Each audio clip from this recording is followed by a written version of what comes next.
So I think using it in that way, I think would appeal to me with specifically what I do and how I relate to composing using software. Yeah. I mean, like anything, it's just what you do with it, right? Like, I don't think your gear defines you. It's funny, I feel like having a computer in the 80s was like a high status thing that not everybody had access to, and then now it's like everyone's got a computer, but not everybody has like analog synthesizers that are really expensive. It's just like these things are always shifting valences, and we have to, I think as long as we are able to execute our ideas and meaningfully and do what we want to do, it's I don't know, I feel like it all kind of, it doesn't really matter. I mean, of course it matters, but like, I don't think, yeah, I think it's just what you do. It's just what you do with the tools that you have. Yeah, I agree. My friend Jeff Witcher once played here like many years ago, and somebody who was at that show told me like he performed with just a MacBook, and he like managed to like clear out all of the Caledonia. Like people went like running, and when I heard that, I was like, that's the most inspiring thing to me. You I can be think punk that with is a like laptop, for the sure. most like punk rock thing you could do.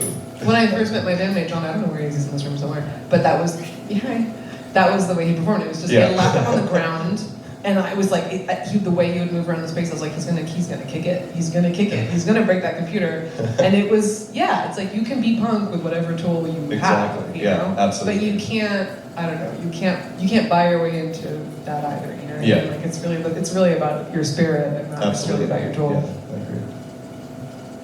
You know, I want to get to the music.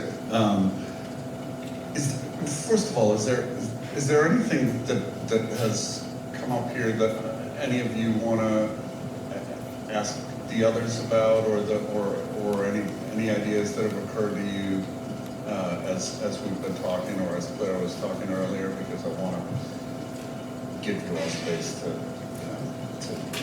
say what's on your minds. I have a question about the MIDI. When I have used MIDI in the past, one thing I noticed was quantizing, being able to rearrange the notes post, putting them into the system. Yes. Is that something that has, helped you in a positive way when making that record? Yes, John, do you have an answer for that question? I feel like that's... You mean with the change ripping material? Yeah. I mean, it came out of context already. You didn't have to Yeah. context. Yeah. It was on Rails to begin with. Yeah. I don't know why the models spit out of context. Yeah. It's a technical question. Well, I want to thank all of you and all of you for sticking around, and I really, as I said in introducing myself, I work at the Wilson Center for Humanities and Arts, and I really can't think of a more brilliant illustration of the arts and the humanities and how they work together and how they work on our minds and our spirits and the way that we experience things together.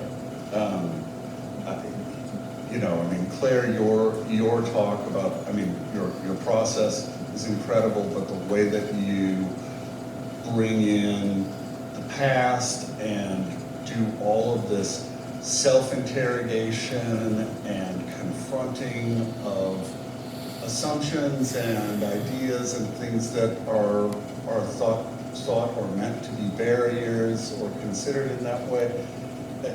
That is what the humanities do. 100%. It's what we're all engaged in, and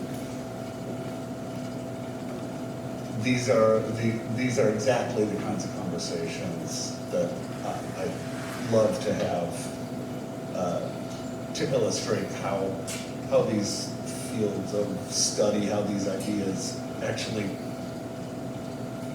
play out in the world. Yeah, it's funny, we had so many conversations with like coders and programmers and research scientists and engineers over the course of making this project, and there's nothing made me realize like the dearth of humanities in Silicon Valley more than trying to like talk to these guys about making art, even the ones who were like ostensibly engaged in like making tools for artists, like just their understanding of what we would want was so vague, and they're like, more importantly, like the way that they sort of quantify value, like why certain things would be important. Like I remember having a conversation early on with a scientist about like, well, how do you know if these systems are creating something of value? Like, how do you measure that? Because, you know, when you're training an AI model, you want to take the output, and if it's good, you want to like feed it back into the system to improve it. But you want to sort of whittle off the bad stuff and keep the good. It's like, how do you decide what's good? And that's like such a human question, you know. And they were trying to answer that question in these. They'd be like, well, yeah, like we could just take all the output and put it up on SoundCloud, and whatever gets the most streams, like that's the good stuff, you know. And I was like, 5-alarm fire, like no, that's not how you measure good. But it's like trying to explain, you know, like there's these much sort of softer parameters we have to bring to these things. We have to have real consideration about context and what has and feels, and you know, there are things that I think are immeasurably valuable that, you know, musicians, artists that maybe don't have the million streams, or you go see a show, there's like 3 people in the crowd, but like famously everyone in that crowd goes out and starts a band. Like these are things that are difficult to quantify, but you really need people in the loop to kind of make those engagements and impose those values and contextualize things. And I think that's like such an important, that's why the humanities are so important, and that's why I always feel like a bit terrified about people sort of forming the future without that context, because then what's the point of any of it, you know? Amen. Yeah. Let's hear some music, y'all. Before we quit the stage, or I quit the stage, I want to let you know. Speaking of the humanities, that the University of Georgia is having its 3rd annual Humanities Festival in March. It begins March 11th and runs all the way into the beginning of April. You can find out all about it. There are like, I don't know, 20 public events during that time, and I don't even want to try to explain what any of them are. There's so much going on. Go to our website, the Wilson Center for Humanities and Arts. It's Wilson, 2 L's in wilson.uga.edu. There are little postcards laying around that I and my colleague Winnie strategically and deviously placed among you that will leave you there with almost 0 effort.